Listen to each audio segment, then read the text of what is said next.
Ngayon nga po ay ating pong kinukwenta si San Ambrosio, obispo at pantas ng simbahan. Sa kanyang pagbabahagi ay nakita po ng mga obispo na mayroon po itong angking talino na makapagpahayag at magtanggol ng ating pong inang simbahan. Kaya siya po'y hinirang na maging pari. At ganyan po para po sa ating ebanghelyo naman, nang makita ni Jesus ang napakaraming tao, nahabag siya sa kanila.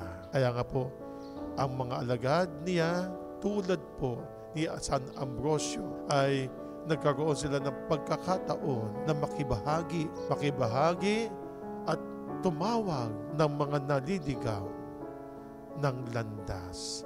At hindi nga po nagtagal, naibahagi po nila ang ninanais, gusto, misyon ng ating Panginoong Hesukristo. Banalangin po natin sa tulong at sa pamamagitan po ni San Ambrosio, nawa ang ating pong mga nakikinig na turo at aral ng simbahan ay maibahagi natin sa mga tao na naguguluhan sa kanilang isipan pagdating po sa kanilang paniniwala o pananampalataya.